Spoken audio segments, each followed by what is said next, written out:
Bien, debido, a las circunstancias actuales que hay, de la cual estamos de paro, ¿sí? Hemos optado por mi parte, continuar con las clases de manera virtual para que así podamos llegar con todo el contenido de la materia hasta fin de año. En el día de hoy vamos a ver la unidad de macizo rocoso, que representaría la unidad número 10 del programa de la materia. Si nos queda tiempo, vamos a ver una segunda unidad, que son los movimientos de remoción en masa. Voy a tratar de ser no extenderme tanto en el tema de macizo, voy a ser un poco más concreto a años anteriores. Cualquier duda que tengan, abran el micrófono y pregunten, ¿sí? Así que no hay problema. De igual forma, hemos optado porque Mauro sea el administrador, cosa de que los puede ir agregando a medida que van ingresando a la sala los que lleguen más tarde, porque si yo dejo de presentar en mi pantalla, a ustedes inmediatamente les desaparece la presentación. Más que nada por eso.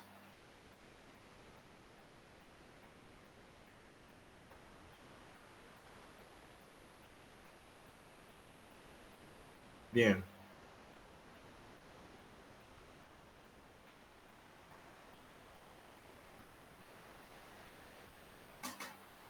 ¿Se ve la presentación ahí bien?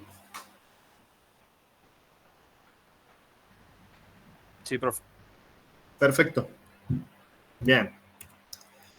Bueno, el tema de hoy, macizo rocoso, como bien les decía, representa a la unidad número 10 de la materia. Quizás en años anteriores, antes de que nosotros ingresáramos como profesores dentro de la materia, era una bolilla que quizás no se la daba anteriormente, así que para muchos recursantes pueda que sea bastante útil. En una primera instancia, hemos decidido, ubicar de esta forma a esta unidad posterior a que vean los tres tipos de roca que hay dentro de la geología, que son rocas sedimentarias, rocas ígneas y rocas metamórficas, para adentrarnos en este tema, ya que de esa forma ustedes van a tener un conocimiento básico cuando nos adentremos dentro de este tema. De nada me sirve que hayamos hablado de lo que representa un macizo rocoso, los tipos de macizo rocoso, sin que hayan visto los diferentes tipos de rocas en geología. Mauro, lo único que te voy a pedir un favor, sí, es que, el Meet se corta cuando cumples una hora. sí, cuando se corta el otro. Exactamente, avísame cuando se corte, porque yo por ahí sigo hablando y ni cuenta me he dado de que se ha cortado la hora. Dale, perfecto. ¿Dale? Perfecto. Bueno, bien. Continuando con el tema de macizo rocoso, podemos definirlo como cualquier cuerpo de roca dentro de lo que es la naturaleza, que va a presentar diferentes características, tanto dependiendo de su litología como de su calidad estructural, y también va a depender de su relación con los diferentes grupos de rocas que vamos a ir encontrando en la naturaleza y sus diferentes interacciones con el medio natural en el cual se encuentra el mismo. Es decir, que un macizo rocoso puede ser cualquiera de los tres grupos de rocas que vinimos estudiando. Puede ser la agrupación de uno, dos o tres grupos de rocas diferentes, según el orden, según la disposición en el medio natural. Es decir, básicamente va a depender del lugar en el cual nosotros lo encontremos. Ahora bien, la importancia de su estudio radica en que gran cantidad de obras civiles que se van a realizar y que se realizaron se desarrollan sobre lo que es un macizo rocoso. Por lo tanto, es muy importante conocer sus características y cuál podría ser su comportamiento mecánico ante la, realización de esta obra civil, dependiendo de cuál sea.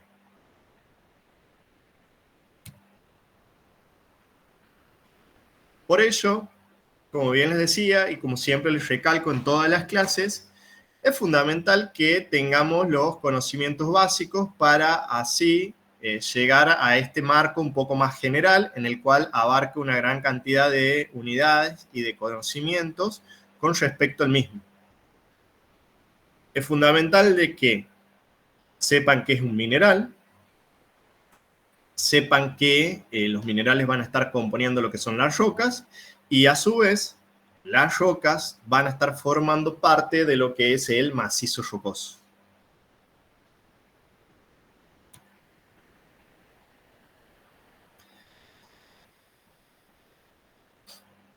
Dentro de lo que son las obras civiles, como bien les decía hace un rato, la importancia de los macizos va a radicar, bueno, en eso, que van a ser el lugar donde se van a realizar las fundaciones, van a ser también, muchas veces, fuente de provisión de materiales para diferentes tipos de obras que se hagan. Aquí en Santiago es muy común encontrar canteras en las cuales se explotan diferentes tipos de rocas para generar materiales de aplicación en diferentes rubros, sobre todo de la construcción. Y también es importante para entender en el contexto en el cual se encuentra dentro de un ambiente determinado.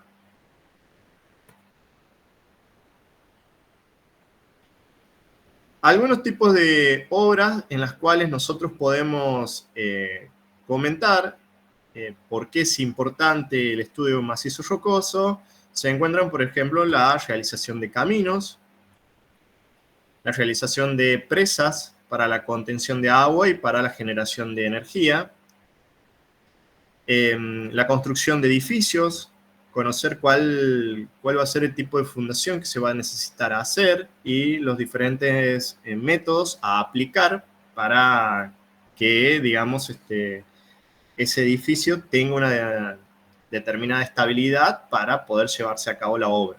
Profe, un segundo. Sí. Está compartiendo mal la pantalla, porque nos Bien. están pasando las diapositivas. No se está pasando, perfecto.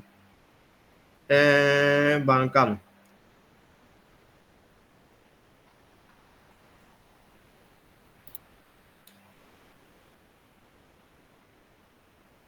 Voy a dejar de presentar y la vuelvo a presentar ahora.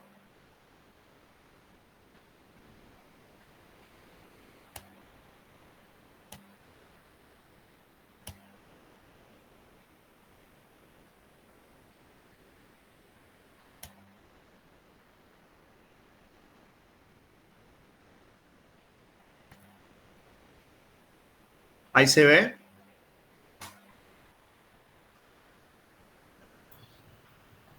Sí, pero debería compartir la presentación, no el Power.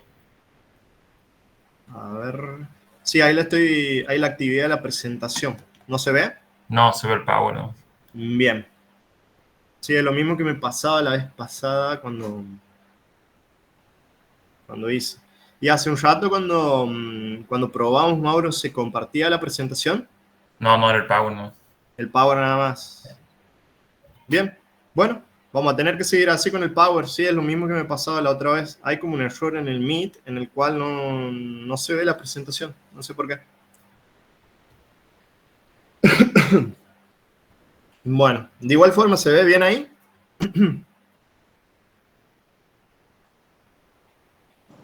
Sí, profe. Perfecto. Bueno, vamos a continuar así de esa forma, debido a que no se puede ver bien la presentación. Ok. De igual forma, yo el Power se los voy a compartir a través de Mauro, y Mauro les va a compartir el Power vía WhatsApp, así que no se preocupen. Bien, como les decía, bueno, es fundamental entender, por una parte, cuál es la visión que nosotros requerimos al momento de estudiar los macizos. Por un lado, entender al macizo como una unidad litológica que va a presentar determinadas características y va a estar presente en un ambiente natural. Vamos a tener, por un lado, lo que vamos a denominar como una visión parcial, cuando únicamente tomamos en cuenta el macizo, y una visión realista, que es cuando nosotros comprendemos en el marco en el cual está ubicado el macizo rocoso dentro de un ambiente natural. Es decir, tenemos que tener una concepción multidisciplinar integral para poder entender cuáles van a ser las diferentes propiedades mecánicas y el comportamiento de los materiales con respecto al entorno, cuando nosotros queramos generar algún tipo de obra en el mismo. Esa va a ser su importancia principal. Para ello, es necesario que determinemos cuáles van a ser las características físicas, sus condiciones de resistencia y cuáles van a ser las variaciones del comportamiento que va a tener el mismo en el tiempo. Todo esto nosotros lo vamos a denominar como geotecnia. Geotecnia va a ser la disciplina que va a estudiar todas estas características y condiciones que van a presentar los macizos cuando nosotros queramos construir algún tipo de obra sobre los mismos.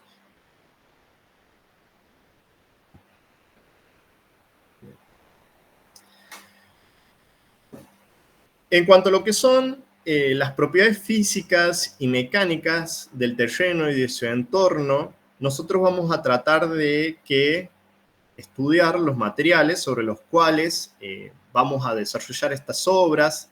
También es fundamental, de nuevo, conocer el entorno y cómo se va a comportar el mismo inmediatamente que nosotros iniciemos esa obra civil sobre el mismo.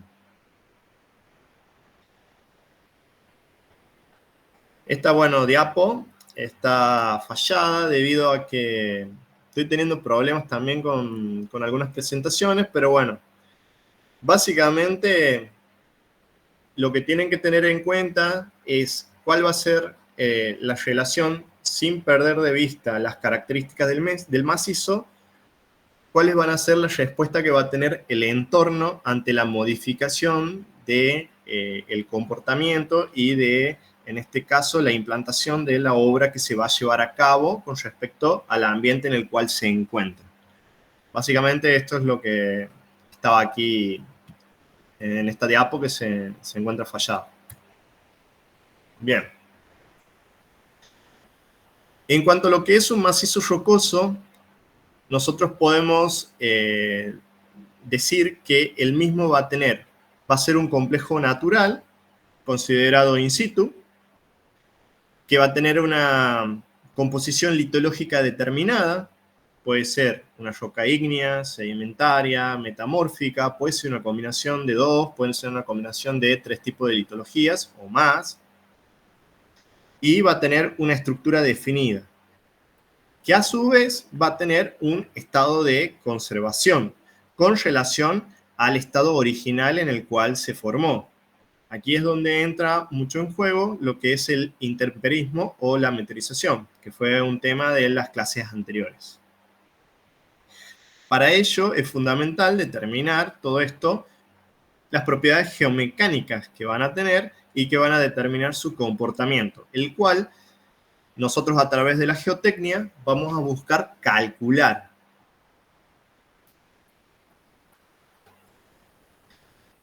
En cuanto al material, como bien les mencionaba, va a estar determinado por lo que es la litología, las litologías fundamentales, las estructuras. Cuando nos referimos a estructura, hablamos en cuanto a lo que es la organización, sí. Nos encontramos con un complejo, por ejemplo, de rocas sedimentarias que generalmente están, en este caso, formadas a partir de estratos de diferentes rocas. Acuérdense que estrato se denomina un cuerpo tabular que generalmente se formó de manera horizontal y que si nosotros lo encontramos inclinado en el campo, puede indicarnos alguna acción de la tectónica, puede indicarnos compresión, descompresión, plegamiento, fallamiento, es decir, diferentes eventos relacionados a la tectónica y su estado, es decir, el grado de alteración que ha tenido y también el tipo y grado de fracturación que pudo haber tenido ese macizo rocoso. Todas estas cosas, ¿qué nos van a propiciar? Van a ser las propiedades físicas, químicas y mecánicas que va a tener el macizo, para así ver cuál va a ser el carácter, en este caso, estático, el cual, en este caso, se va a encontrar el macizo y podemos calcular a su vez el comportamiento mecánico que puede llegar a estar teniendo una vez que nosotros le implantemos las cargas. Las cargas, en este caso, que le vamos a transmitir a través de, en este caso, la obra que nosotros queramos llevar a cabo arriba del mismo. Eso nos va a generar un carácter dinámico del mismo y que a través del cual nosotros vamos a poder calcular esa geomecánica, ese comportamiento que va a tener el mismo, antes de que llevemos a cabo la obra.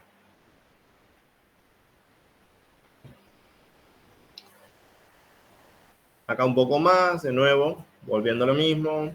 Las características principales, composición litológica, haciendo referencia al tipo de roca, el estado de conservación, en este caso el grado de alteración. En cuanto a las estructuras primarias, si es un macizo de tipo, por ejemplo, ígneo, generalmente va a tener una estructura masiva. Si es un complejo sedimentario, generalmente van a estar formados en estratos, las diferentes rocas. Si es un complejo metamórfico, sí, va a depender si es foliada o no foliada, en este caso el macizo. Si es no foliada, va a tener un carácter más masivo, y si es foliada, va a tener diferentes, en este caso, foliaciones internas que van a determinar una modificación en el comportamiento a partir de la dirección de la fuerza aplicada en el mismo. También puede ser presentarse algunas estructuras secundarias. Cuando nosotros nos referimos a estructuras secundarias, hacemos referencia a estructuras que se han formado posterior, en este caso, a la formación de la roca. Es decir, si se pueden presentar diaclasado, fallamiento, plegamiento, ¿sí? Son todos tipos de, en este caso, estructuras posteriores a la formación de la roca primaria. A eso nosotros lo vamos a definir como estructuras secundarias. Todo esto va a definir lo que es el comportamiento mecánico del macizo.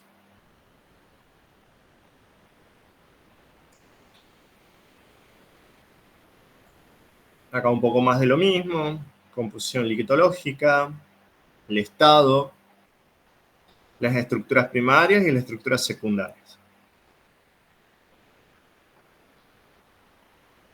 Ahora bien, dentro de lo que es la ingeniería, algo fundamental que se necesita en el caso de este estudio es poder medir, en este caso, cuál va a ser la calidad del macizo rocoso para realizar la obra. Es decir, nosotros vamos a necesitar expresarlas en números a esta calidad del macizo, para a partir de ahí hacer estimaciones económicas con respecto a los costos que vamos a necesitar para poder realizar, en este caso, la obra en cuestión. Si va a ser rentable o no va a ser rentable hacer o desarrollar la misma en el macizo, en este caso, que estamos encontrando en el campo.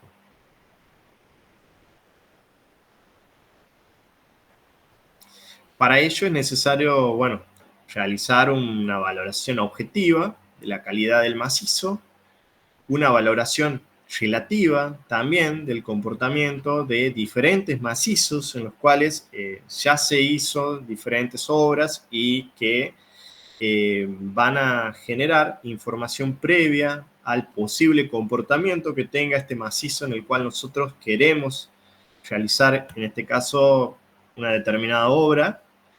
Y para ello es necesario utilizar un lenguaje común para poder expresar y poder entender esta, en este caso, calificación de la calidad del macizo y hacer algo un poco más objetivo y no ser tan subjetivo en cuanto a las conclusiones que podemos llegar.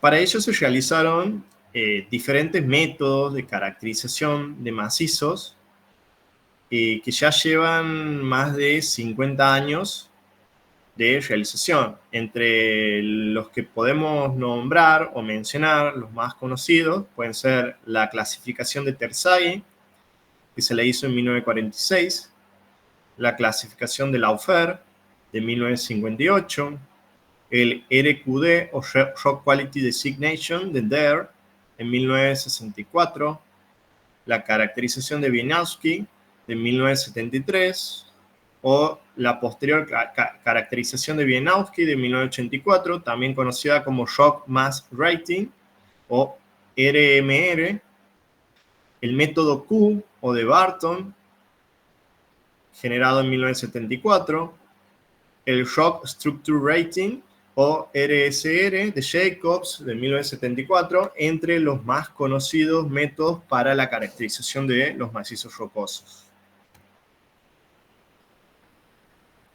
Todos estos métodos van a buscar, en este caso, caracterizar la calidad del macizo, siempre teniendo en cuenta el tipo genético. Cuando hablamos de tipo genético, hacemos referencia a lo que puede ser la litología, dependiendo del tipo de litología, y las estructuras, tanto primarias o secundarias, que se van a presentar, y el estado de conservación que va a tener el macizo.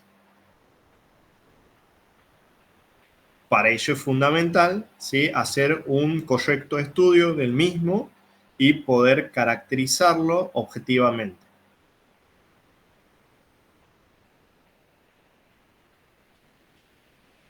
Vamos a poner algunos ejemplos prácticos, tomando en cuenta diferentes tipos de litologías en las cuales nosotros podemos encontrarnos para poder trabajar. En este caso, vamos a tomar tres tipos de rocas, por ejemplo. Una roca ígnea, por ejemplo, un granito, ¿sí? Si nosotros medimos cuál va a ser la resistencia relativa que va a poder tener el granito con respecto a una X determinada obra que podamos tener, por ejemplo, la realización de un túnel dentro de lo que es un macizo, ¿sí? Podemos calificarla como un tipo de roca buena, porque bueno, generalmente un granito puede ser una roca cristalina, dura, masiva, que no tenga planos de debilidad estructural, generalmente, entonces la podemos calificar como una roca buena.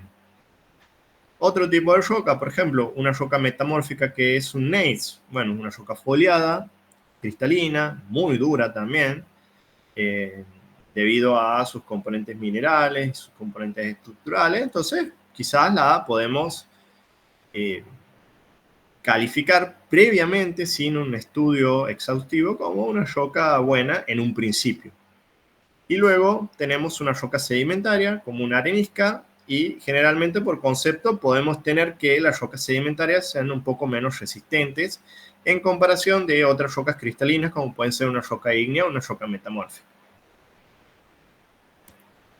Ahora bien, si nosotros hacemos un estudio un poco más específico y caracterizamos de la forma correcta, podemos observar, quizás, que el granito, en este caso en cuestión, es un granito micáceo, es decir, lleno de mica, de muscovita, de biotita, la cual es un tipo de mineral muy débil, muy deleznable, y bueno, eso nos tira para abajo la calidad del granito para poder desarrollar la obra, ¿sí? Es decir, va a tener una calidad muy baja.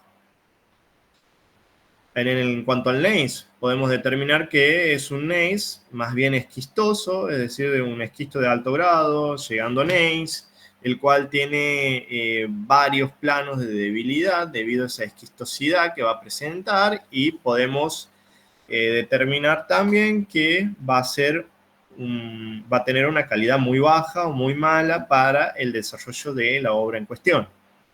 Ahora bien, cuando hacemos un estudio más específico de lo que es la arenisca, vamos a determinar, por ejemplo, que va a tener un cemento silicio, el cual va a estar litificando toda la roca y todos los clastos con este cemento, e incluso sus granos posiblemente sean silicios también, lo cual le va a generar una gran dureza y una gran cohesión, generando que esta sea una buena roca de una calidad mucho más aceptable que las otras dos.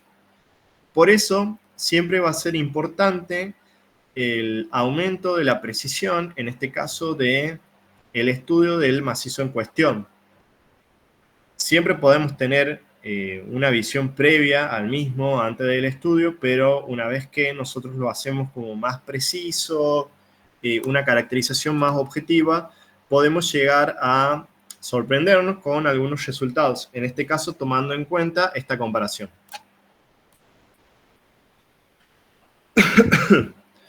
En cuanto a lo que es el tipo de macizo con respecto a su litología o estructura, necesitamos también conocer cuáles van a ser las condiciones genéticas, en este caso de la resistencia. Como bien les mencionaba, generalmente una roca ígnea, masiva, cristalina, homogénea, generalmente va a ser más resistente que una roca sedimentaria, porque la roca sedimentaria va a tener una disposición, en este caso, en estratos horizontales, en los cuales esa interacción entre los diferentes estratos que vamos a observar pueden indicar, en este caso, unos planos de debilidad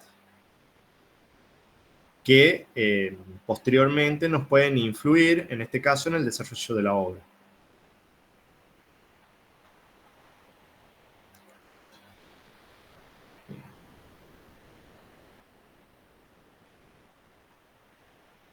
Las rocas metamórficas también van a ser un tipo de roca, en este caso, en un principio, mucho más resistentes, al igual que las rocas ígneas, pero siempre van a estar, en este caso, influidas por el tipo, en este caso, de metamorfismo y componentes minerales que encontremos en la misma. Es decir, al hacer un estudio más preciso, como pasó anteriormente, vamos a observar que en el caso, por ejemplo, de la roca ígnea en el granito, nos encontramos con un granito micacio o con un gneiss esquistoso, los cuales van a presentar una gran debilidad en diferentes planos. En el caso del gneiss, y en el caso del granito va a estar compuesto de un mineral bastante deleznable, que va a ser muy fácilmente meteorizable y puede presentar una mala calidad, en este caso del macizo en general, para la construcción de la obra en cuestión.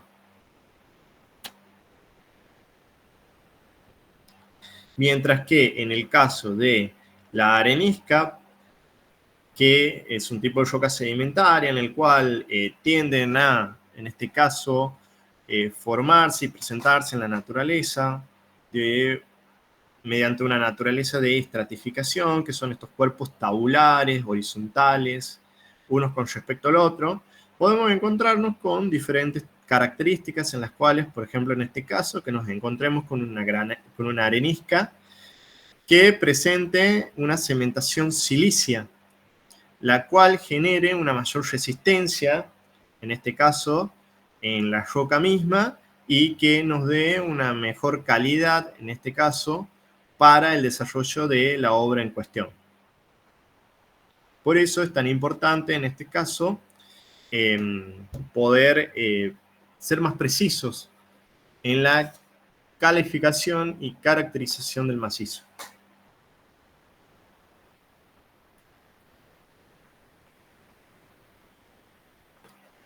Entre las características estructurales que tenemos que tener en cuenta, podemos mencionar entre algunas anomalías, por ejemplo, los basculamientos, que es cuando en un marco, en este caso regional, se genera una anomalía en el terreno en el cual aumenta el peso, en este caso, de una determinada región, y le genera el basculamiento en las rocas que se encuentran, en este caso, expuestas en la superficie, generando ese volcamiento o inclinación de las mismas, y que nos vamos a encontrar cuando vamos al campo con esa leve inclinación con respecto a la horizontal, o algún tipo de plegamiento debido a la compresión, en este caso, de determinadas zonas de la corteza, como puede ser algún tipo de cordón montañoso que se encuentre cerca, alguna sierra o algún tipo o algún otro evento, sobre todo relacionado con la tectónica. Esto en el marco regional, ¿sí? Y en cuanto a lo litológico, vamos a tener determinadas zonas de debilidad o fortaleza quizás que van a estar presentes fundamentalmente en los contactos que haya entre las diferentes litologías. Este tipo de contactos fundamentalmente se puede dar en las rocas sedimentarias, entre el contacto de los diferentes estratos, o puede ser bien el contacto entre dos tipos de rocas diferentes, que pueden ser, por ejemplo, el contacto entre un basamento ígneo metamórfico y una cubierta sedimentaria. Un ejemplo de eso, por ejemplo, en Santiago, son las sierras de Guasayán, que tienen un complejo ígneo metamórfico que vendría a formar parte de su basamento o de la base, a partir de la cual, digamos, está formada todas las sierras, y va a tener una cubierta sedimentaria de diferentes tipos de rocas, desde areniscas, conglomerados y alguna que otra lutita en su medio.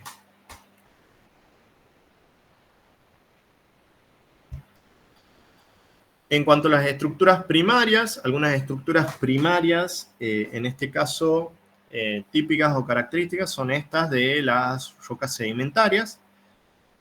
En cuanto, como bien les mencionaba, el contacto entre los diferentes estratos de rocas, que pueden ser el contacto entre dos tipos de rocas sedimentarias diferentes o de la misma roca sedimentaria, solamente que de un periodo geológico distinto, es decir, que se formó en una época distinta al contacto que se encuentra tanto inferior como superior. Esta misma roca puede encontrarse en una orientación, la cual será horizontal, con respecto a la superficie, o puede estar inclinada. Todo esto va a influir en cuanto a la resistencia que pueda tener, en este caso, con respecto a la obra que nosotros vamos a buscar desarrollar en la misma. No va a ser lo mismo que los estratos se encuentren en una orientación perpendicular con respecto a la fuerza que nosotros vamos a aplicar sobre el terreno, a que la misma tenga una inclinación con respecto a esta fuerza que nosotros vamos a generar y que pueden originar diferentes movimientos de deslizamientos, quizás a través de los estratos o algún tipo de inestabilidad en las mismas. Todo eso van a ser características que hay que tener en cuenta.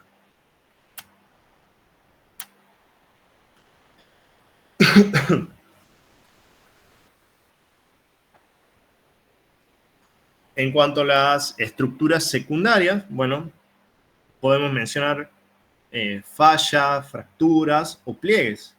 También, en este caso, como vemos en la imagen, observamos en este caso un pliegue que se está generando en este macizo rocoso, en el cual, dependiendo la inclinación de los flancos que tengan en este pliegue, las características de resistencia y la calidad del macizo va a ir variando, dependiendo la ubicación en la cual nosotros nos encontremos y el lugar en el cual nosotros vayamos a desarrollar lo que es la obra. En este caso va a ser un marco mucho más complejo debido a que estas características y esta resistencia que va a generarse en el macizo va a variar dependiendo la zona en la cual nosotros nos encontremos. Otras estructuras secundarias, fallas, fracturas y diaclasas. Bueno, dentro de lo que son las fallas van a tener una característica sobre todo más generado por la tectónica, en la cual se pueden producir diferentes tipos de movimientos en los cuales un bloque se va a desplazar con respecto al otro. Ya vimos un poquito de esto en clases pasadas, lo que eran fallas y diaclasas. Bueno, este va a ser, digamos, un tipo de estructura secundaria en la cual va a ser muy necesario tenerlas en cuenta si es que nosotros vamos a desarrollar una obra civil en la misma, ya que van a presentar estructuras de debilidad, porque básicamente van a ser un tipo de rotura que se produjo dentro de lo que es el macizo. Otro tipo de roturas que podemos encontrar son las diaclasas o fracturas. Básicamente las diaclasas son un tipo de fracturas, se puede decir, es decir, en muchas bibliografías ustedes van a encontrar como sinónimos fracturas o diaclasas, en las cuales la principal característica es que quizá una fractura se la puede encontrar de forma solitaria dentro del macizo, mientras que unas diaclasas pueden ser unas asociaciones de fracturas, es decir, se pueden presentar varias fracturas, o en este caso varias diaclasas, dentro del cuerpo del macizo rocoso, el cual va a afectar directamente el comportamiento mecánico del mismo, ya que van a presentar en este caso superficies o planos de debilidad en la misma con respecto a las diferentes fuerzas que nosotros queramos aplicar cuando desarrollemos lo que es la obra.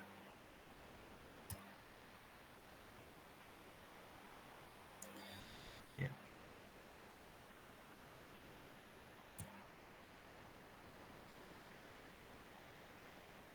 Bueno, básicamente la mayor importancia que va a tener el estudio, en este caso, de las discontinuidades en el macizo, va a ser principalmente que van a, en este caso, influir directamente sobre el comportamiento, en este caso, mecánico que va a tener el macizo cuando nosotros vayamos, en este caso, a aplicar diferentes tipos de esfuerzos sobre el mismo cuando desarrollemos la obra.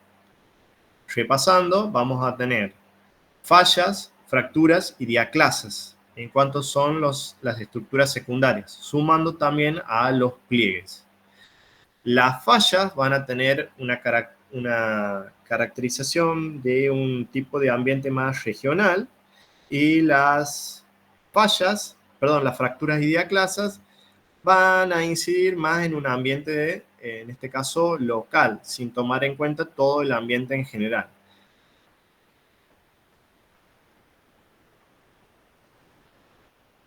Es fundamental cuando uno va a realizar lo que es la caracterización, en este caso del macizo, determinar las diferentes zonas de estudio. Así como lo ven en este grafiquito, si nosotros, por ejemplo, buscamos únicamente el estudio de una zona específica, quizás tengamos la suerte, o no, ¿sí?, de que estemos estudiando un pedazo del macizo en el cual la roca se encuentre intacta. Ahora bien, si nosotros ampliamos un poco más esa zona, quizás encontremos alguna discontinuidad, que puede ser alguna discontinuidad primaria o alguna discontinuidad secundaria. Si nosotros continuamos en este caso el estudio y ampliamos un poco más esta zona, quizás nos encontremos con dos discontinuidades, o si seguimos ampliando, en este caso la zona de estudio, nos encontremos con muchas discontinuidades en la misma. Por lo cual, cuando se va a desarrollar el estudio y la caracterización del mismo, es fundamental hacer un estudio, en este caso objetivo, en cuanto a lo que es la escala y la representatividad del macizo ubicado en el ambiente, para así tener mejores resultados a la hora de calificar el mismo. De nada nos sirve tomar, en este caso, una sola muestra o un par de muestras que quizás se encuentren únicamente parte de roca intacta. ¿Sí? ¿Alguien preguntó? No, la llamada se termina en 15, está avisando. ¿En 15? En 15. Dale, perfecto. Bien. Entonces es fundamental, en este caso, poder lograr hacer un correcto muestreo de las diferentes partes del macizo para así tener una visión más global del mismo, y poder llegar a una calificación y caracterización más objetiva del mismo.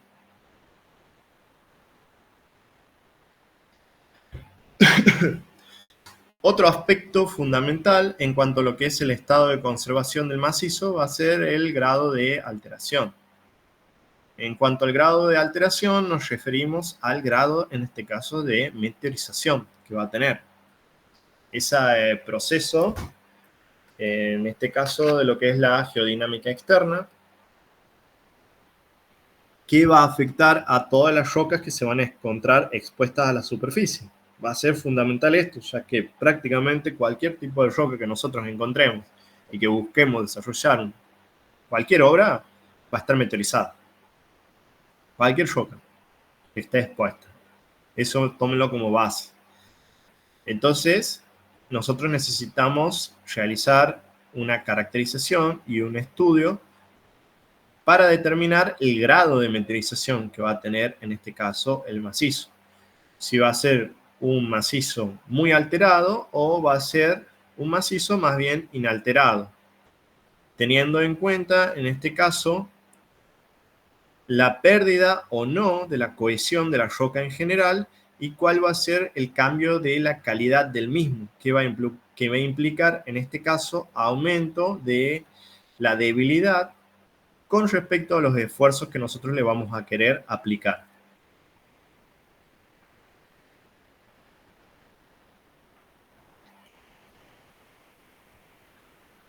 Bien.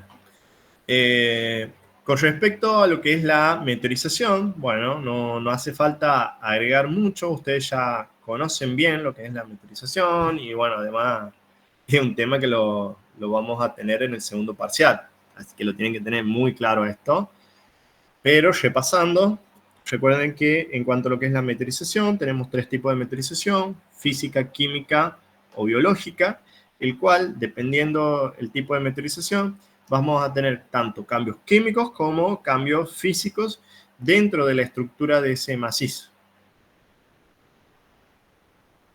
Y por lo cual, acá, bueno, hay un poquito más de, en este caso, mencionando algunos tipos de meteorización que ya las conocen. Y va a ser fundamental el estudio, en este caso, del grado de alteración que ha sufrido el macizo con respecto a los diferentes tipos de meteorización.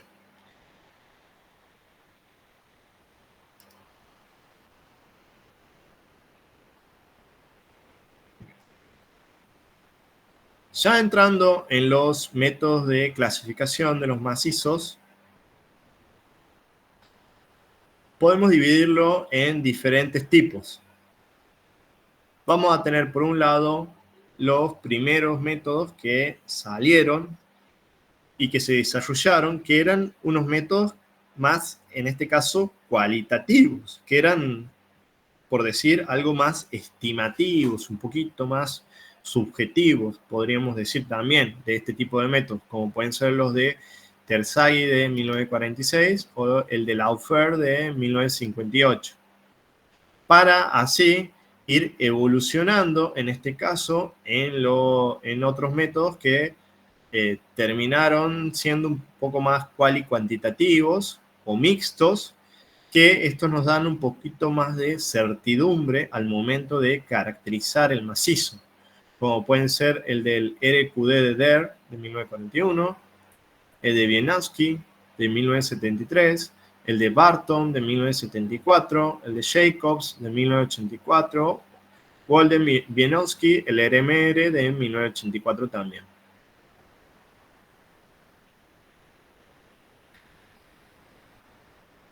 La diferencia en cuanto a lo que son los primeros, en este caso, métodos de caracterización del macizo, que eran una visión un poquito más cualitativa del mismo, podemos hablar de lo que era, en este caso, la clasificación de Terzaghi de 1946, que era una clasificación un poco más descriptiva del macizo, en el cual se enfocaba sobre todo en el aspecto del mismo, en el cual lo calificaba o lo podía clasificar desde un aspecto más de roca intacta, roca estratificada, y a medida que iba avanzando, iba aumentando, en este caso, el grado de fragmentación del mismo, hasta roca triturada químicamente intacta, roca compresible o roca expansiva. Todo esto haciendo referencia más que nada, en este caso, a la descripción o el aspecto del mismo.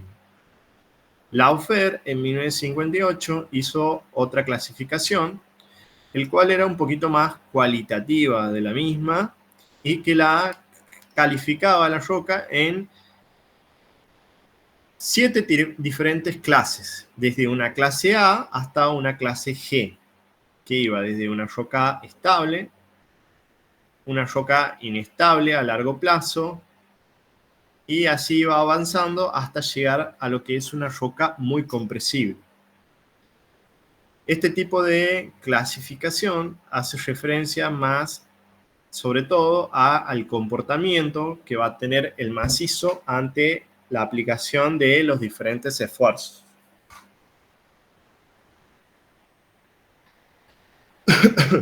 La importancia de la evolución es que se fueron obteniendo un poco más de objetividad en el caso de la caracterización de los macizos.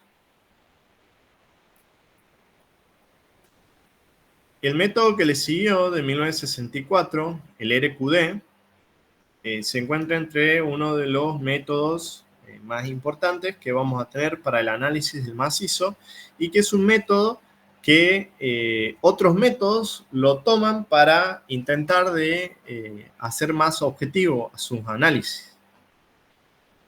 Básicamente, el método, en este caso del RQD, lo que hace es realizar perforaciones o sondeos en el macizo en cuestión, en el cual se va a desarrollar la obra, y se sacan testigos.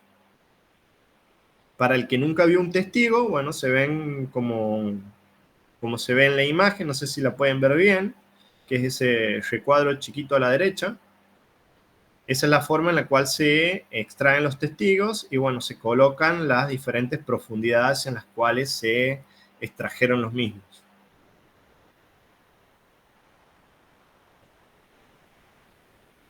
El RQD básicamente es un índice, digamos, que permite obtener un valor cuantitativo de la calidad del macizo rocoso, teniendo en cuenta, en este caso, el porcentaje del testigo recuperado. El RQD básicamente es un tipo de análisis en el cual se va a tener en cuenta únicamente los fragmentos de los testigos que sobrepasen los 10 centímetros.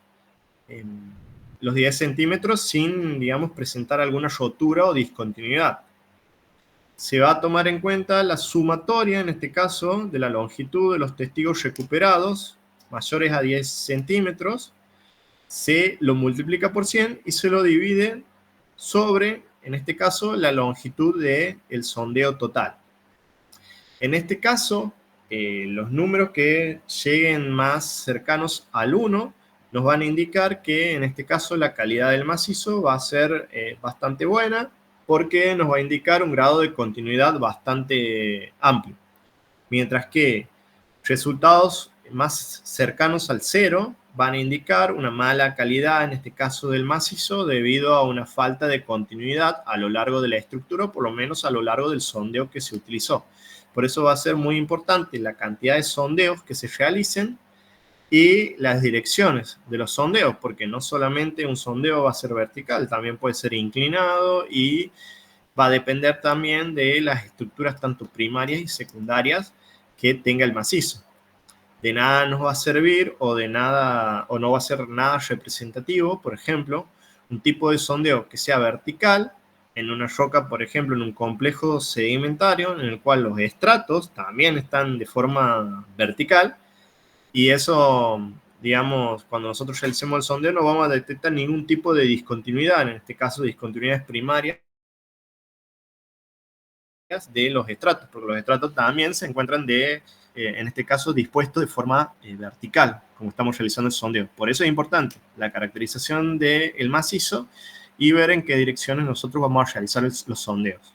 Los sondeos, dentro de todo, son baratos, pero lo mismo, tienen un costo implicado. Entonces, siempre va a ser importante determinar cuál va a ser la correcta dirección para realizar los mismos. Cuando digo que no es muy costoso, hablo en relación a el costo de la obra en general, ¿sí? No es que tampoco sea tan barato hacerlo, pero en relación a lo que te sale la obra en general, no es muy costoso. En este caso, bueno, vemos un ejemplo. Si hiciéramos, en este caso, un sondeo, atravesando todos esos estratos y todas esas discontinuidades que estamos observando, determinaríamos así, mediante el cálculo que les comenté, que es la sumatoria de todos los, en este caso, testigos que superen los 10 centímetros de continuidad por 100, dividido la longitud total del sondeo que se realizó. Y vamos a tener así el resultado de RQD. Es fundamental tener en cuenta, además de las estructuras primarias, las estructuras secundarias, principalmente las diaclasas que nosotros vamos a encontrar. Algo importante, como bien les decía, es que las diaclasas generalmente son fracturas dentro del macizo, pueden presentarse asociadas a otras fracturas o a otras diaclasas, formando así familia de diaclasas. Cuando nos referimos a familias de diaclasas, hablamos de discontinuidades secundarias que van a tener, en este caso, la misma inclinación y la misma dirección que va con respecto a otras fracturas dentro del macizo. Es decir, que se van a repetir a lo largo de toda la estructura o de gran parte de la estructura. Entonces va a ser muy importante para nosotros ubicar a esas diaclasas. ¿Cómo? Mediante la utilización de lo que se denomina la brújula geológica. La brújula geológica es un tipo de instrumento que se utiliza en la ingeniería y en la geología para determinar cuál es el ángulo de inclinación, en este caso el buzamiento de las diaclasas y la dirección de la misma, en este caso la dirección que va a tener el plano de la diaclasa con respecto al norte magnético que va a estar marcando en la brújula. Vamos a caracterizarla mediante ángulos, tanto de inclinación como de dirección, para poder ubicarlas y poder así asociar las diferentes familias de diaclasas que compartan la misma inclinación y la misma dirección. Entre algunas características fundamentales dentro de lo que son los estudios de diaclasas, además de la determinación de su inclinación y de su dirección con respecto al norte, es fundamental saber que la superficie en el cual se desarrolla la diaclasa esté ondulada o no esté ondulada. Eso va a generar un diferente tipo de resistencia ante, por ejemplo, el deslizamiento o el movimiento cuando nosotros aplicamos una fuerza. Es decir, una superficie ondulada va a generar mayor resistencia que una superficie lisa. Si dentro de estas discontinuidades nosotros vamos a encontrar algún tipo de relleno, por ejemplo, si ese relleno se encuentra muy alterado, es decir, altamente metrizado, como puede ser la presencia de suelo directamente, o si ese relleno se encuentra cementado, por ejemplo, con algún cemento silicio, que va a generar mayor resistencia en el mismo. También es importante, en este caso, Profe, ya sí, se está por cortar la llamada. ¿trata por qué? Ya Bueno, se corta. cerrá y manda otro. Sí, ahí mando otro. Dale, perfecto.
¿Continúa ahora, Mauro? ¿Ya están todos?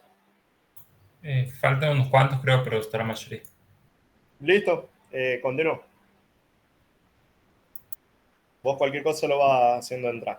Sí, sí. Ok, bien.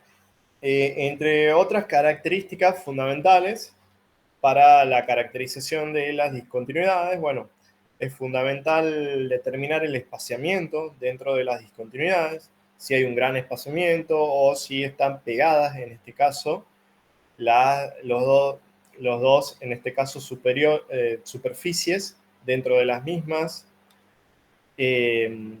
También es importante la persistencia de las discontinuidades. Con persistencia hablamos de la continuidad, de la discontinuidad, valga, digamos, el juego de palabras, en este caso dentro de la estructura, es decir, la continuidad de la fractura o de la diaclasa dentro del macizo.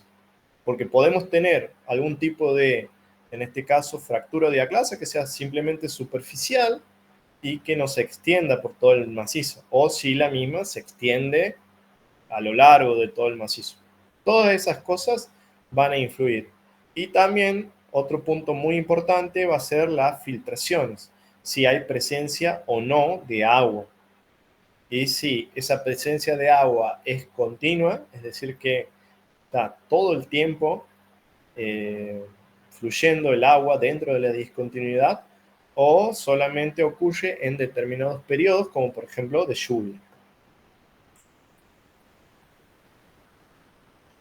Aquí tenemos, bueno, una visión en 3D de cómo podría ser en este caso, distribución de diferentes familias de diaclasas dentro de un bloque. Tomando de referencia los colores azul, rojo y verde, vamos a ver cuál sería la distribución de las tres, en este caso, familias dentro de este bloque en estudio, con relación a la inclinación y la dirección que van a presentar las mismas.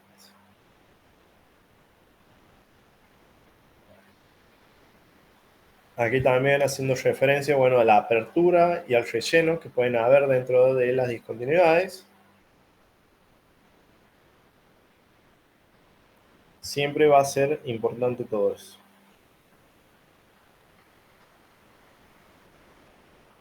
Aquí hay algunos tipos de rocas con diferentes características importantes a determinar, si es que se va a desarrollar algún tipo de obra en la misma.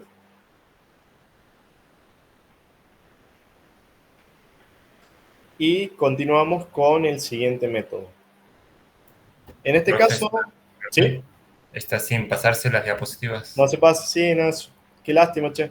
Es un error que siempre pasa en Meet. Bueno,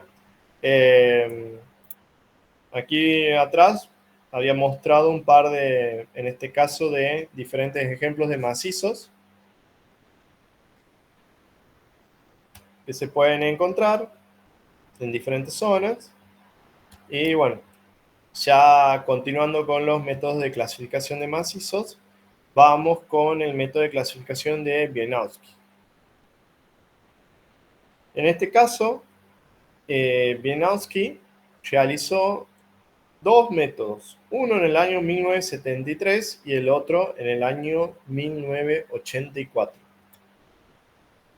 En el año 1973, Wieniawski realizó un método de clasificación del macizo en el cual tenía en cuenta el RQD, es decir, el grado de continuidad que tenía el macizo y de cohesión que tenía el macizo, la alteración de la roca,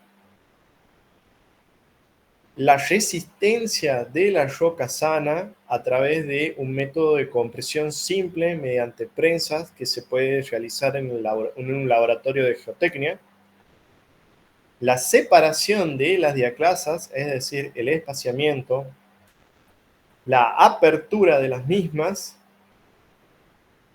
la continuidad o extensión de las diaclasas, haciendo referencia a la persistencia, el flujo del agua y la orientación de las diaclasas mediante el rumbo y buzamiento que iban presentando las mismas. Todo esto englobaba el método de Wieniawski de 1973.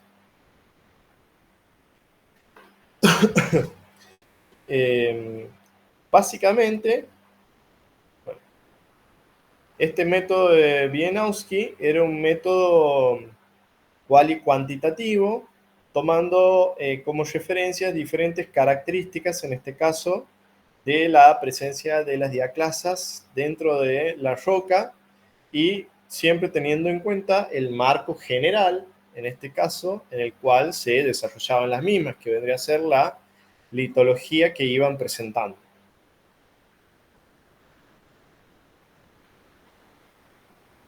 En el año 1984, Wieniawski realiza una segunda clasificación, el cual se la denominó como Rock Mass Rating, en el cual, en esta clasificación, lo que sí tenía en cuenta era el RQD, el ensayo de compresión simple, el espaciamiento de las diaclasas, las condiciones de las diaclasas, es decir, las diferentes características, si presentaban rugosidad, si presentaban relleno, si presentaban espaciamiento, si presentaban persistencia dentro del macizo, si el relleno, cómo era el material del relleno, si era más bien un suelo o si estaba más bien cementado.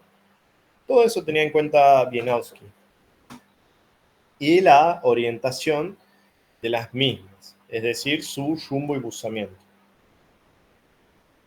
Para ello, él lo que desarrolló, a partir de la calificación, mediante las diferentes características, él desarrolló una tabla en la cual, volcando los diferentes ratings que nos iban dando de la calidad de estas características, nos daba un resultado con respecto a la calidad del macizo.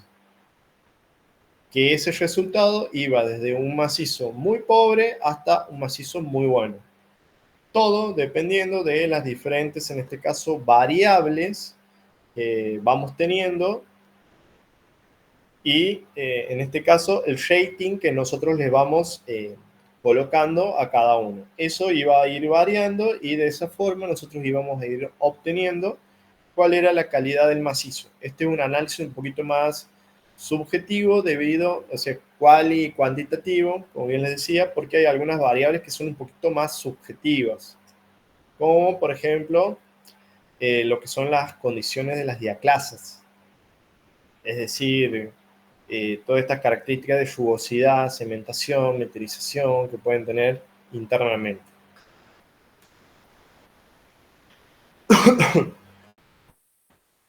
Luego tenemos en el año 74 otra clasificación de macizo rocoso, que es la clasificación de Barton, también conocida como clasificación Q o Quality. Este tipo de clasificación es ideal para la caracterización de macizos rocosos cuando nosotros busquemos, en este caso, realizar túneles. En este caso, esta clasificación tiene en cuenta, por un lado, el RQD y a la vez incorpora otras variables que eran un poquito más, digamos, las cuales englobaban, a diferencia de la de Wieniawski, ya las toma aquí puntualmente, que vendrían a ser el número de juego de diaclasas, la rugosidad de las discontinuidades, el relleno y la alteración que van a presentar las discontinuidades, las condiciones del agua y el factor de estrés, en este caso, que vendría a ser un parámetro, en este caso, con referencia a la competencia que van a tener las rocas con respecto a terrenos fluyentes o expansivos. Es decir, este es un parámetro que nosotros lo vamos a sacar mediante diferentes tipos de tablas y que va a ser una variable continua. Con respecto a la asociación, en este caso, de las diferentes variables que va a incorporar esta clasificación de Barton, vamos a tener por un lado lo que va a ser la relación de el RQD con respecto al número de juego de diaclasas. Esto nos va a dar, por un lado, lo que es el tamaño de los bloques que vamos a encontrar. La relación, por otro lado, de lo que es la rugosidad de las discontinuidades con respecto al relleno y la telación, nos va a dar un parámetro acerca de la calidad de las discontinuidades que vamos a tener. Y el tercer factor, que va a tener en cuenta lo que son las condiciones del agua con el SRF, que vendría a ser esta Stress Reduction Factor, factor de reducción del estrés, nos va a dar en este caso las condiciones, en este caso de estrés que va a tener el macizo rocoso con respecto a las fuerzas que nosotros queramos aplicar. Esto nos va a dar como resultado diferentes valores, los cuales pueden ir desde valores menores a 0,01 hasta 400, que nos van a indicar la calidad del macizo. Mientras más alto sea el número que nosotros obtengamos, mayor será la calidad en cuanto a un mejor, digamos, calidad del macizo para la realización, en este caso, del túnel. Otro método de clasificación de macizo es el método de Jacobs de 1974. En este caso, este método también es conocido como RSR o Rock Structure Rating, el cual establece un modelo sumatorial teniendo en cuenta lo que es la geología, en este caso el tipo de roca o estructura de la roca que vamos a presentar, la fracturación, el rumbo y buzamiento, la frecuencia y el efecto de agua, en este caso dentro de lo que es la roca. Si no me equivoco, bueno, ya vamos a ver si tenemos tiempo de realizar la práctica de este tema, porque la clase que viene vamos a tener la práctica de rocas sedimentarias. Pero si lo podemos hacer, vamos a aplicar algunos de estos métodos mediante características que nosotros les vamos a ir brindando en el práctico para que ustedes puedan realizar lo que son las diferentes tablas y calificaciones, en este caso de la calidad del macizo.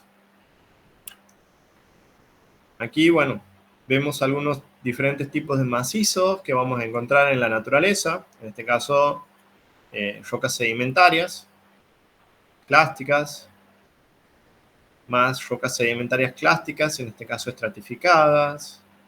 En este caso observamos diferentes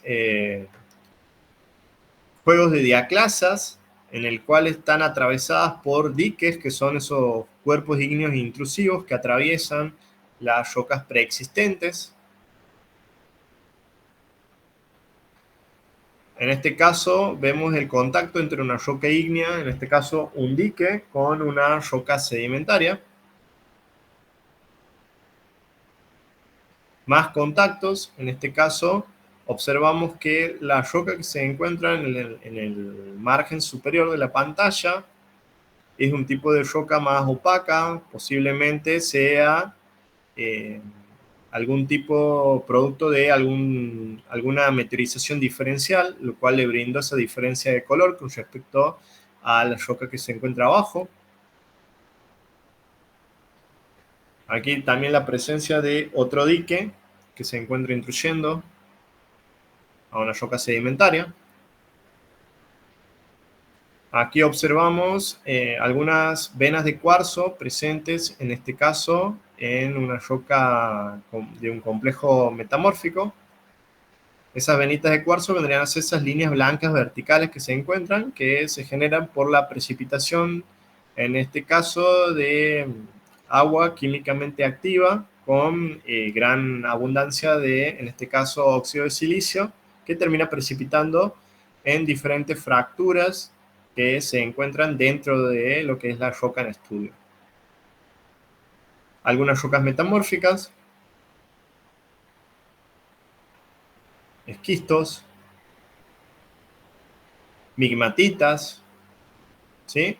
Es decir, es fundamental siempre el conocimiento previo para así hacer un estudio más específico con respecto a lo que son los estudios de roca de macizos rocosos. Bien. ¿Tienen alguna pregunta, chicos, con respecto a este tema?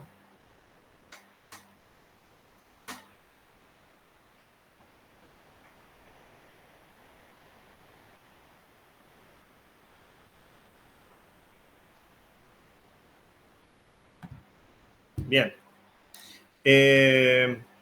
Vamos a hacer una pausa, chicos, de 5 minutos y vamos a continuar con otro tema, si es que no hay más preguntas, del tema de macizo rocoso. Vamos a ver un poquito de lo que son procesos de remoción en masa y ya con eso terminaríamos lo que es la clase de hoy, ¿sí?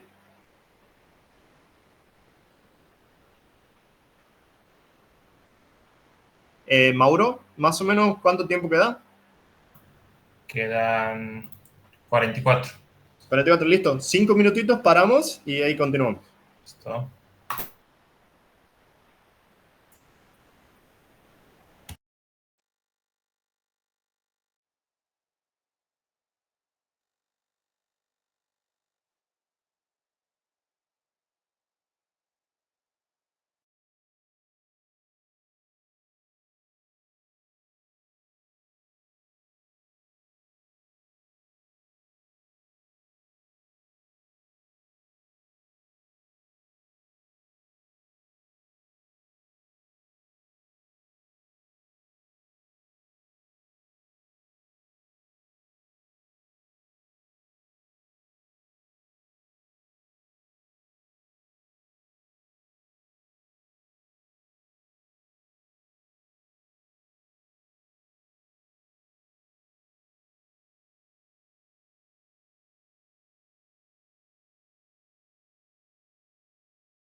Bueno, chicos, vamos a ir cerrando y vamos a ir hablando acerca del último tema que les quería comentar, que son los procesos de remoción en masa. ¿Me podrán decir si observan las diapositivas?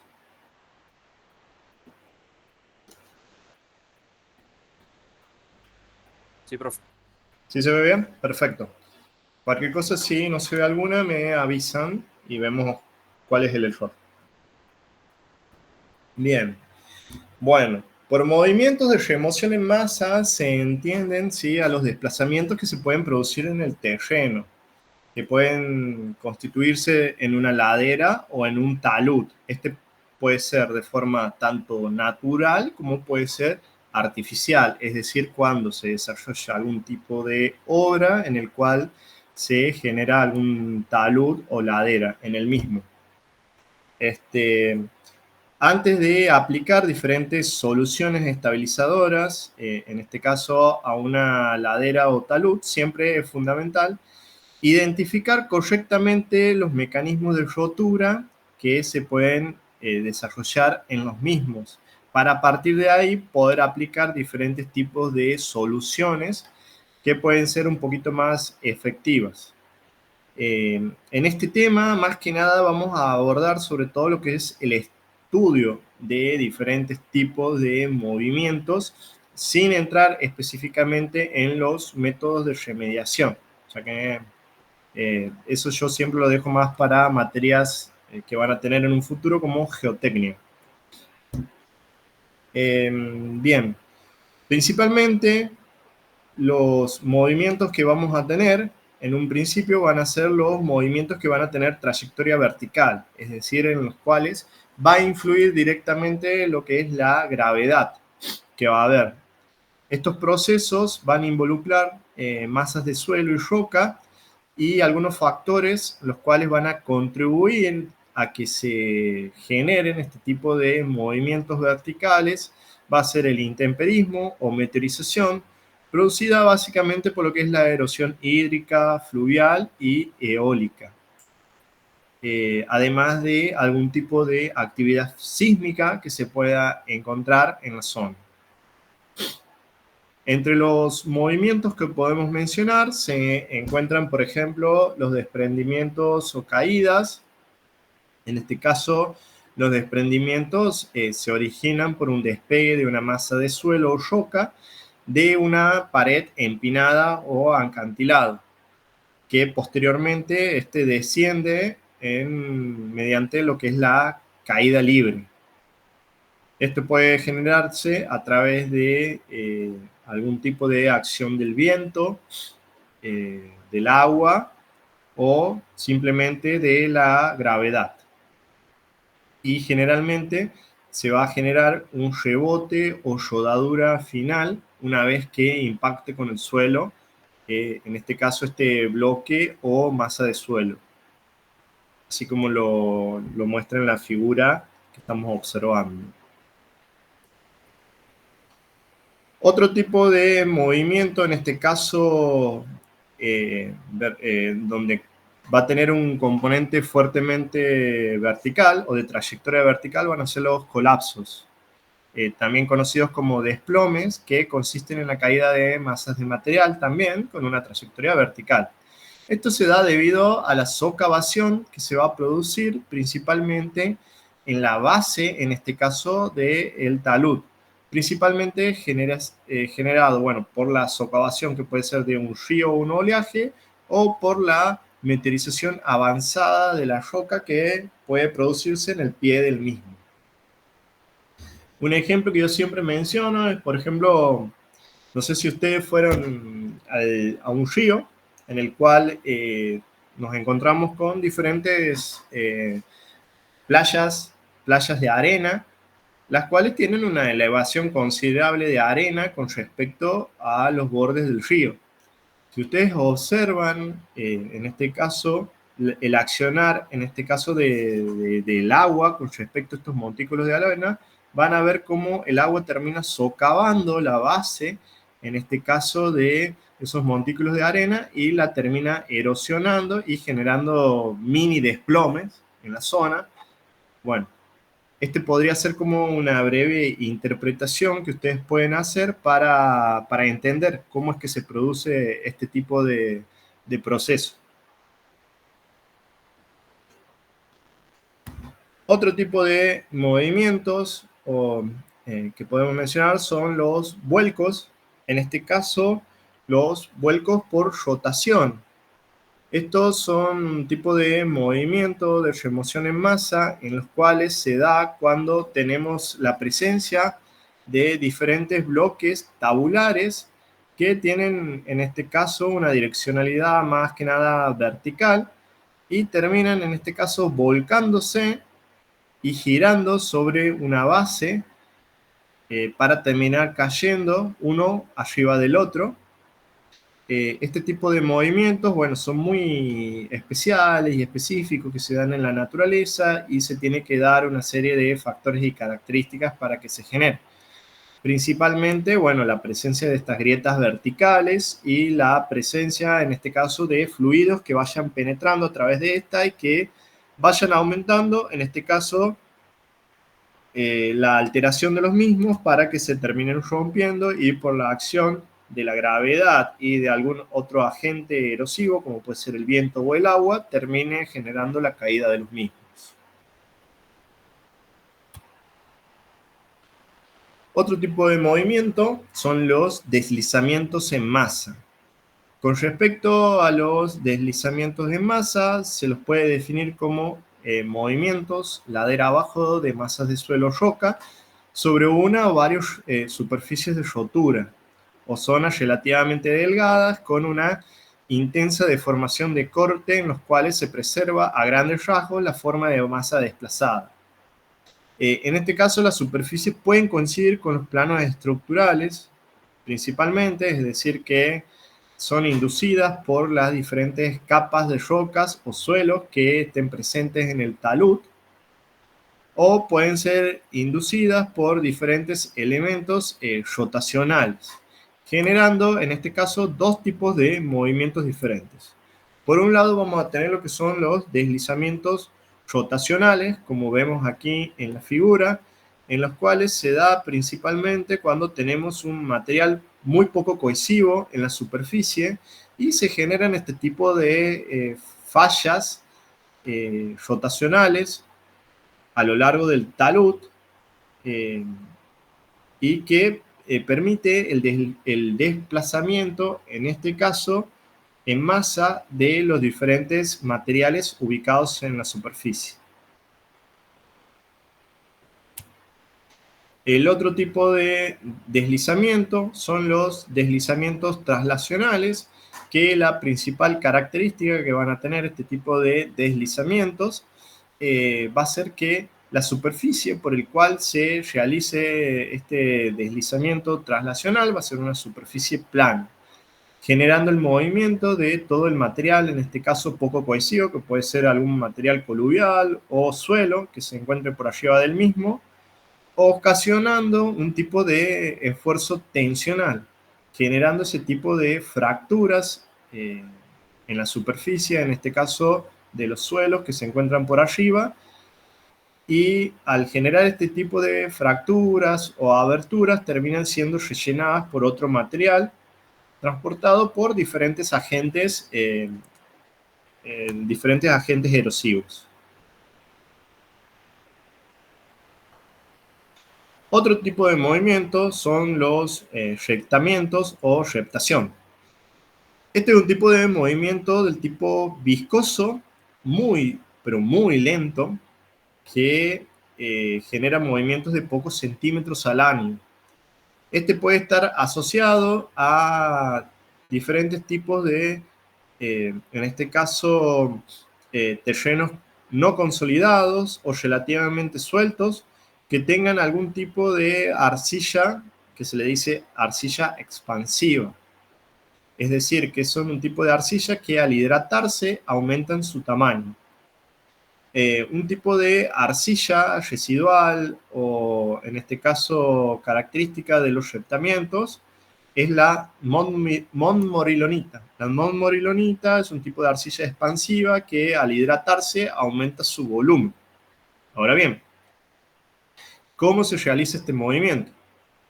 Cuando la arcilla, en este caso expansiva, se hidrata, aumenta su volumen y en este caso se desplaza en una dirección perpendicular al terreno. Cuando se produce la pérdida de, en este caso, de fluido o la deshidratación de la partícula, la misma desciende, pero lo hace en dirección de la pendiente, generando así un pequeño desplazamiento, ¿sí? A lo largo de lo que es la pendiente. Este movimiento es cíclico y a lo largo, digamos, de todos los años representa un gran movimiento, pero obviamente a pequeña escala y muchas veces imperceptible. Este tipo de movimientos lo vamos a estar observando en el terreno, por ejemplo, en los árboles, que los árboles terminan desarrollando una estructura totalmente doblada, indicando el movimiento del terreno, mientras que los árboles siempre van a buscar lo que es la vertical, ¿sí? Es decir, los árboles siempre van a tener esa dirección de crecimiento vertical, lo que va a terminar provocando un doblez, digamos, en su tronco, que nos va a estar indicando el movimiento, en este caso, del terreno por reptamiento. Otra zona en la cual, digamos, se producen estos movimientos de reptación o reptamiento son en ambientes fríos, en los cuales se produce lo que se denomina permafrost o altas montañas en las cuales hay gran presencia de hielo.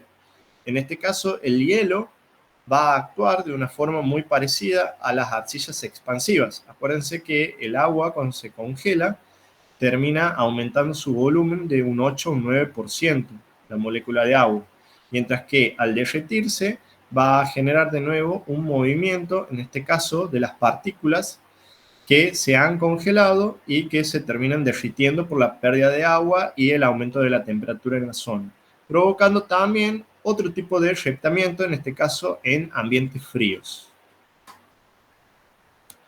Cualquier cosa con respecto a este movimiento me lo preguntan si quieren la próxima clase, así se los dibujo bien en la pizarra, porque por ahí con este tipo de imágenes así no es lo mismo, digamos, explicar este proceso a través, digamos, del Meet, ¿sí? Así que no hay problema si después me lo quieren preguntar de nuevo.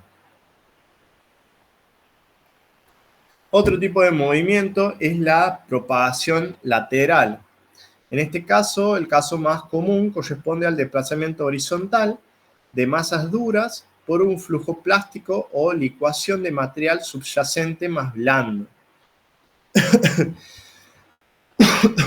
Este tipo de movimientos o de licuación, como se dice, de material más blando subyacente, se genera principalmente cuando se producen los sismos.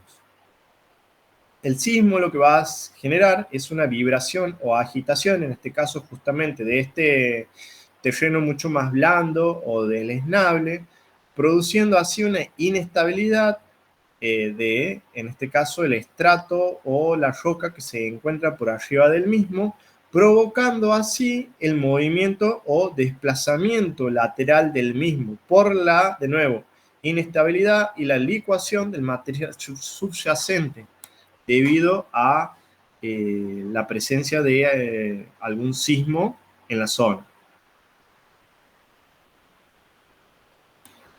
Otro tipo de movimiento es la subsidencia. Aunque no se trate en este caso de un movimiento que afecte la cara libre de un talud o ladera, es más común que de lo que parece este tipo de movimientos.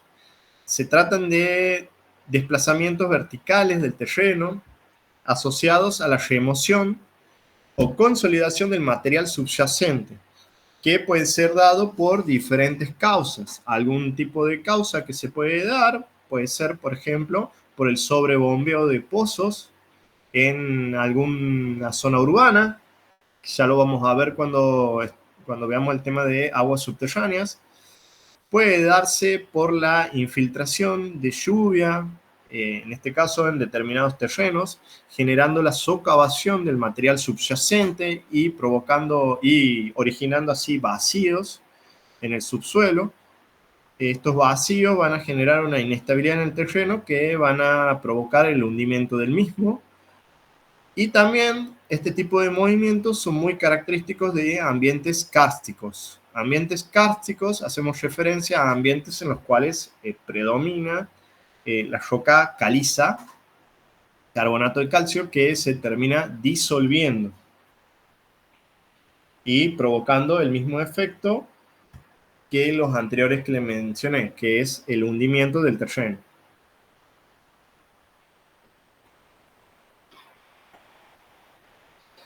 Otro tipo de movimientos son los transportes en masa. En este caso, los transportes en masa son movimientos especialmente continuos en las superficies de cizalla que tienen una vida corta y se encuentran muy próximos, en este caso, a la superficie de los taludes. Se identifican varias clases, entre las cuales podemos mencionar los flujos. Los flujos son un tipo de movimiento viscoso en los cuales involucra mayormente a lo que es la mezcla de agua con materiales sueltos. Este movimiento puede darse de forma lenta o rápida. Va a depender en este caso de los canales o de presiones naturales o artificiales que se van a ir generando a lo largo del terreno y van a generar diferentes tipos y grados de destrucción o devastación. Es decir, dependiendo de si se originan cerca de zonas urbanas o no. Dentro de lo que son los flujos de detritos, vamos a tener flujos canalizados. En este caso, vemos dos ejemplos que van a ser flujos canalizados y flujos no canalizados. Los flujos canalizados van a tener partes como si fuesen de un río, en el cual va a tener una cabecera, un canal, ¿sí? Y un punto, un pie de monte en el cual se va a generar todo el cono de eyección de los materiales. Mientras que en los flujos no canalizados se va a generar el movimiento como si fuese una forma de manta o de capa que termina desplazando toda la ladera. Esto va a influir directamente en el movimiento del flujo. Y luego tenemos lo que son los flujos de tierra. En cuanto a los flujos de tierra, estos van a involucrar predominantemente a los materiales finos y por su carácter más viscoso son más lentos que los anteriores. En este caso, estos tipos de flujos, bueno, también son peligrosos por más de que sean a menor velocidad y generan una gran cantidad de daños si nos encontramos cerca de zonas urbanas.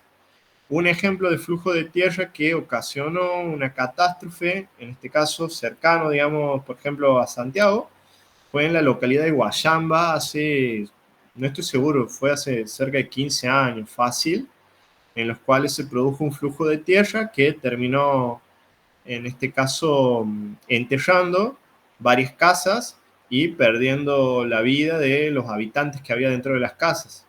Es decir, para que ustedes tengan una magnitud de el daño que pueden generar este tipo de movimientos que son mucho más comunes de lo habitual. Otro tipo de movimientos son las avalanchas de rocas y detritos. Estos las podemos calificar como enormes volúmenes de rocas y detritos que se desplazan rápidamente a lo largo de hondonadas y aprovechando los cauces naturales. Según se ha investigado, las velocidades que pueden alcanzar algunas rocas y detritos pueden superar los 250 kilómetros. Es decir, son movimientos muy rápidos, muy peligrosos y siempre es fundamental poder prevenir cuáles son las zonas en las cuales se puede desarrollar para evitar futuras tragedias.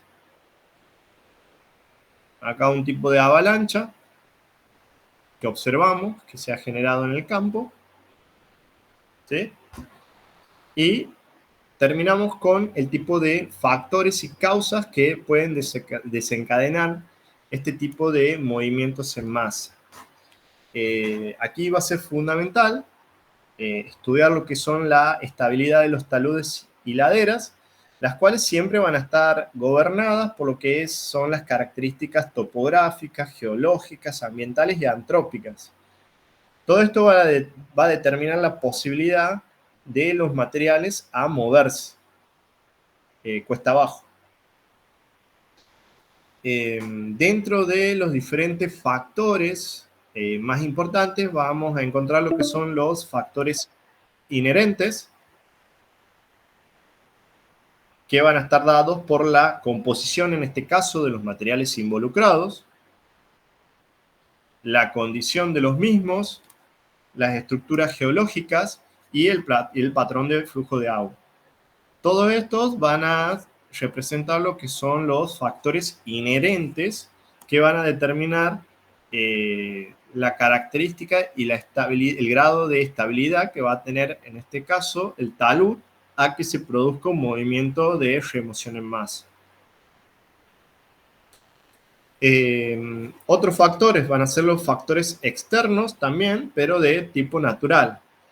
Dentro de los que sobresalen van a influir lo que son la influencia directa o indirecta de la lluvia, la humedad del suelo, la actividad sísmica asociada a la reactivación de fallas geológicas y la actividad de los volcanes. Todo esto van a ser factores externos de tipo natural, que también van a influir en lo que respecta a la estabilidad de, en este caso, el talud. En cuanto a los factores externos, en este caso de tipo antrópico, vamos a tener la intervención del hombre, principalmente por acciones tales como la deforestación, que es muy importante, el deficiente manejo de suelo, sobrecargas que se le implanten sobre el terreno, el inadecuado manejo de las aguas, otros factores inherentes que se expresan morfológicamente en unidades del terreno. Vamos a encontrar diferentes procesos de inestabilidad que van a ser el resultado de la interacción entre los factores inherentes del terreno con factores externos que van a generar, digamos, como un detonante para que se desencadenen estos diferentes tipos de procesos de remoción en masa. Aquí hay unas tablitas en las cuales esto les puede servir, ¿sí?, para que tengan en cuenta qué tipo de factores van a estar relacionados con lo que son inherentes, externos naturales y factores antrópicos que van a influir dentro de lo que es los movimientos de remoción en masa. Aquí se encuentran todos enumerados. Después lo pueden llegar a leer, ¿sí? Pero para no alargar la clase, no la voy a terminar leyendo. Les quería compartir, por último, ya finalizando, un par de videitos para que ustedes observen cómo es que se desarrollan, en este caso, los movimientos de remoción en masa en la naturaleza. Simplemente para que sea un poquito más didáctico. A ver.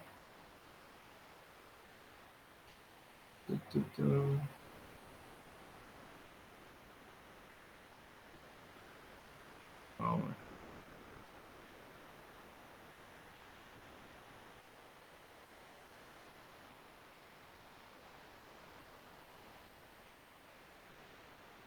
No sé si pueden ver, chicos. Sí, profe. Bien, en este caso nosotros estamos observando un tipo de avalancha de roca en Chile en agosto del 2024 y cómo a través de una malla de protección que fue bastante efectiva logró evitar algún tipo de corte en la ruta o alguna posible tragedia que podría haber ocurrido si se atravesaba algún tipo de vehículo por la zona.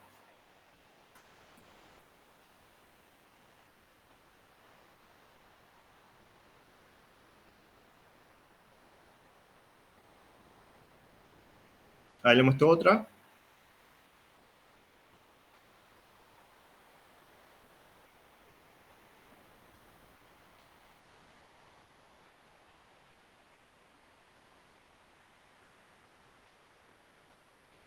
En este caso, un deslizamiento que se produjo en julio de 2024. Un deslizamiento de detritos.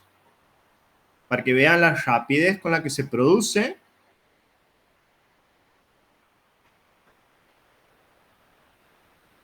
Y la peligrosidad que tiene. En este caso, en cuanto a las características inherentes que podemos decir de este flujo de detritos, bueno, podemos ver que se produjo a lo largo de una superficie más bien, en este caso de un suelo, también puede haber estado dentro de un periodo de lluvias largas, lo cual produjo una gran hidratación del suelo, una presencia de agua bastante alta, que terminan ocasionando una inestabilidad en el terreno y se terminan produciendo este tipo de eventos.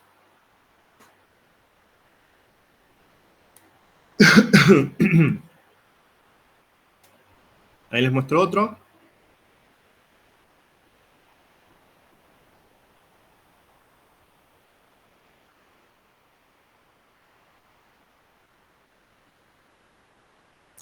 Bueno, en este caso, esto ya es más relacionado al macizo.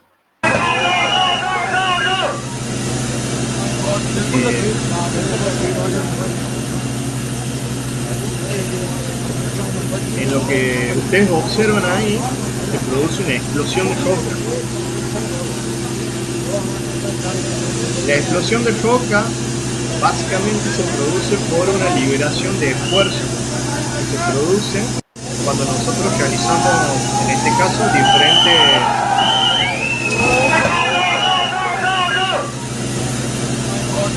diferentes en este caso, esfuerzos que le terminamos aplicando al macizo. Por eso es importante el estudio correcto para evitar este tipo de situaciones, cuales puede terminar con la vida de varios de los trabajadores, en este caso que se observan en el video.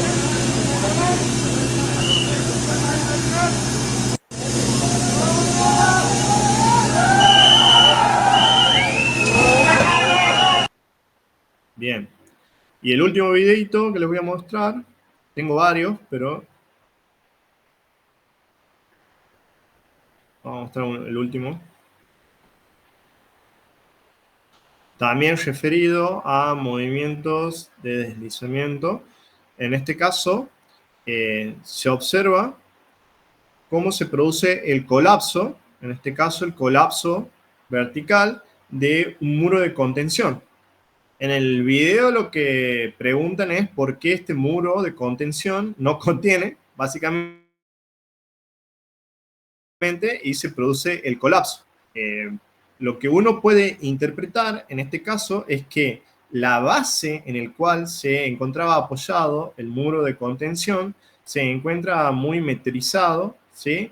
Y producto muy posiblemente de la erosión de algún tipo de, en este caso, de afluente o algún tipo de erosión fluvial que se genere en épocas de lluvia y termina desencadenando en que el propio muro de contención no termina conteniendo nada, ¿sí? Y se termina rompiendo. Bien.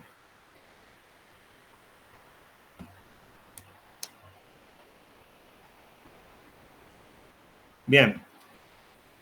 Eso con respecto a los movimientos de remoción en masa y de macizo rocoso. Eso es lo que yo le tenía para comentar. Si ustedes quieren seguir viendo ese tipo de videos que sobre todo analizan ese tipo de movimientos de remoción en masa, la página es una página de Instagram que se llama Más Geotecnia, que está muy bueno los videitos que suben. Son bastante actualizados y muestran casos así muy recientes. Todos esos casos fueron de los últimos meses, para que se den una idea. Y son bastante didácticos. Bien, ¿tienen alguna pregunta, chicos? Si no, ya estaríamos con esto. Profe, el parcial del lunes, ¿irían ¿Ninguno? estos temas? Bien. Bueno, chicos, con esto llegamos a su fin de la clase. Nos estaremos viendo el lunes en la clase práctica. Veremos rocas sedimentarias. Ese día habrá parcialito, así que vayan estudiando. Vamos a ver las muestras de roca y con respecto a la clase teórica, si todo va bien, el martes que viene tenemos presencial. ¿Sí? Así que, bueno, chicos, hasta la Profe, semana que viene. ahí le han hecho una pregunta a uno de los chicos.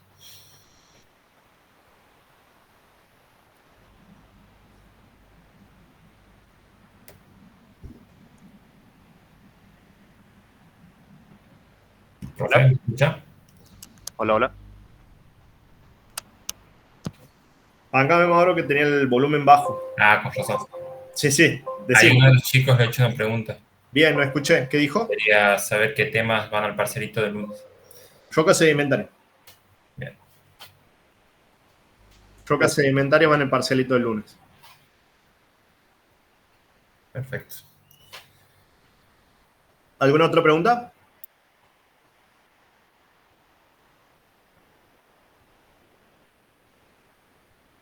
Bien. Si no hay otra pregunta, nos vemos la clase que viene, chicos. Que anden bien.